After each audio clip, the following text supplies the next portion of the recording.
मित्रों जय महाकाल। मित्रों ऐसा क्यों होता है कि जो मिथुन लग्न या मिथुन राशि है उसी पर दुखों का पहाड़ क्यों टूटता है। 12 लग्न और 12 राशियां होती हैं, लेकिन आप देखेंगे व्यवहारिक रूप में तो सबसे ज़्यादा जो संघर्ष होता है वह मिथुन लग्न और मिथुन राशि के लोग करते हैं।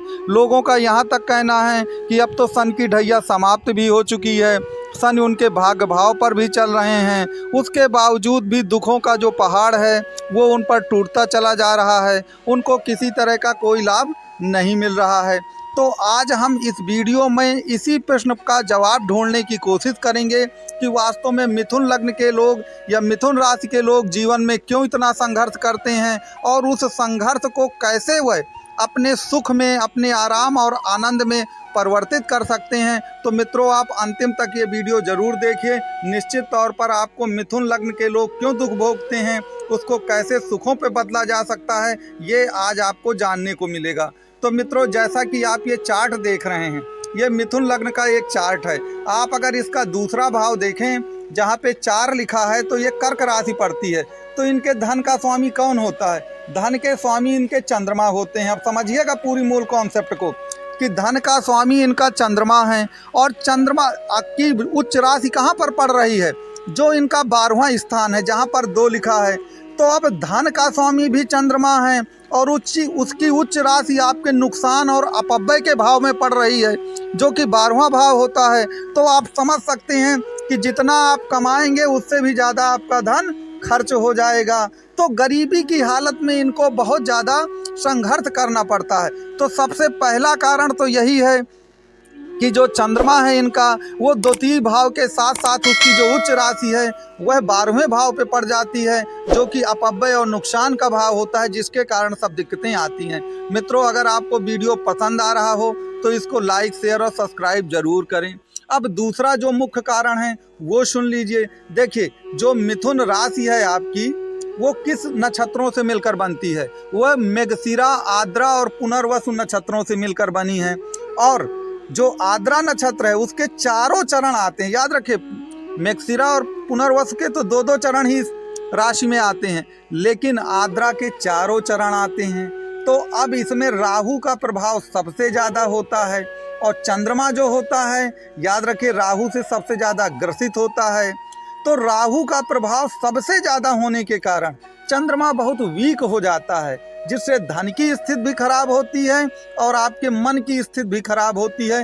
मन से ऐसा व्यक्ति हमेशा दुखी रहता है। और याद रखिए जीवन में 2 ही चीज़ें होती हैं, एक आपकी लग्न, एक आपकी भाग्य। क्योंकि याद रखिए कुछ लोग जीवन में बड़ा संघर्ष करते हैं, रिटर्न उनको कुछ नहीं मिलता, और कुछ लोग बिल्कुल संघर्ष नहीं करते और सब कुछ पा जाते हैं। तो मिलता तो सब कुछ भाग्य से है ना। और भाग्य में आपके 9वें भाव पर कौन सी राशि पड़ती है? आप देखिए जहाँ पे 11 नंबर लिखा है चार्ट में वही आपका भाग्य है। तो 11 नंबर का मतलब क्या हुआ? ये कुंभ राशि कहलाती है। अगर आप कुंभ राशि को देखें कि वो किन नक्षत्रों से मिलकर बनी है तो वो घनिष्ठा, शतभिषा और उत्तरा भाद्रपद नक्षत्रों से मिलकर बनी है। अब याद रखिए कि इसमें शतभिषा के 4 नक्षत्र आते हैं, शतभिषा के 4 चरण आते हैं नक्षत्र के, जो कि राहु का ही नक्षत्र है। तो अब आप ये मानिए कि जो मिथुन राशि है वह भी राहु के 4 चरण से मिलकर बनी होती है। आर्द्रा नक्षत्र के जो इनकी भाग्य है, जहाँ कुंभ राशि है वहाँ पर भी अगर आप देखें तो कुंभ राशि शतभिषा नक्षत्र के 4 चरण आते हैं। तो राहु का इतना ज़्यादा प्रभाव है इस राशि पर कि राहु न सिर्फ इनकी भाग्य को खराब करता है, इनके धन के भाव को भी खराब करता है और इनके कुल मिलाकर मन की स्थिति को भी खराब कर देता है। जिस कारण से कुल मिलाकर के जो मिथुन लग्न या मिथुन राशि के लोग हैं वो जीवन में बहुत दुख भोगते हैं और उनको बहुत सारी दिक्कतों का सामना करना पड़ता है। अब जो तीसरा कारण है उसको देखिए। शनि जो इनके भाग्य का स्वामी होता है वह सिर्फ भाग्य का स्वामी नहीं होता बल्कि वो अष्टम भाव का भी स्वामी होता है।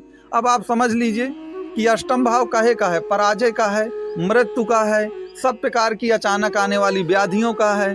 तो कारण ये है कि चूंकि आपका भाग्य का स्वामी अचानक व्याधियां, संघर्ष, मृत्यु इन सब का स्वामी है, इसलिए भाग्य का उतना सहारा इनको नहीं मिल पाता है। और यहाँ पर ये भी याद रखिए कि शनि क्या है, शनि शनि काम करता है और संघर्ष का कारक है, उसका मूल स्वभाव संघर्ष ही है, जिसके कारण से ये लोग भाग्य एक तो खुलती नहीं है, खुलती बहुत धीरे धीरे काम होता है, तो संघर्ष बहुत कुछ कर जाते हैं ये लोग अपने जीवन में, जिसके कारण से कुल मिलाकर जो मिथुन लग्न या मिथुन राशि के लोग होते हैं उन पर दुखों का पहाड़ सबसे ज़्यादा टूटता है, क्योंकि राहु और शनि के कारण ये लोग प्रोग्रेस करने में इनको बहुत सारी दिक्कतों का सामना करना पड़ता है। अब देखिए, धन का स्वामी जो चंद्रमा होता है उसकी उच्च राशि तो 12वें स्थान पे है। अब एक चीज और सुन कि इसमें जो इनकम का स्वामी मंगल होता है वो मिथुन लग्न या मिथुन राशि की कुंडली में सबसे ज्यादा अयोगकारी ग्रह होता है।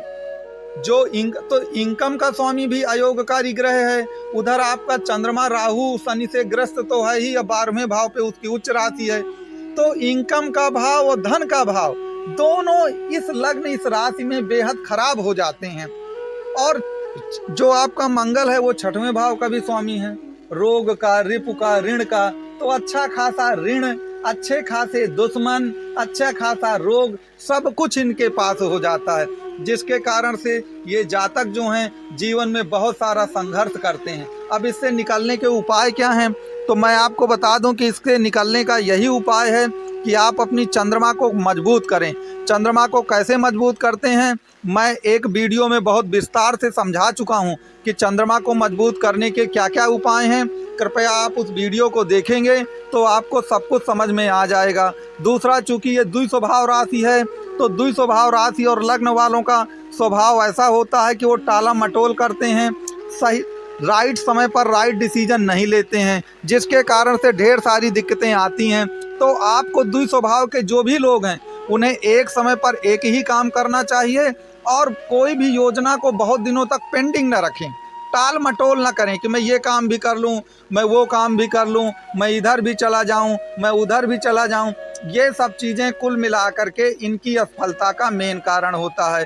तो सबसे पहले जो भी मिथुन लग्न और मिथुन राशि के लोग हैं वह चंद्रमा को मजबूत करें। चंद्रमा आपके मन का कारक है, आपके माता का प्रतिनिधित्व करता है, तो माँ की सेवा करिए। उसका रंग सफ़ेद है तो दूध है, मक्खन है, मलाई है, लस्सी है, इन सब का सेवन करिए। रात में सही समय पर सो जाइए, तो कुल मिला के आपका चंद्रमा भी मजबूत होगा।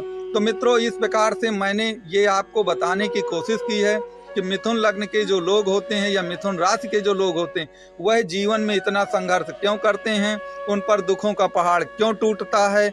इसके सिवा आपके मन में अगर मिथुन लग्न या मिथुन राशि से संबंधित किसी भी तरह के प्रश्न हैं तो आप जरूर मुझसे पूछें। आपको वीडियो देखने के लिए धन्यवाद है।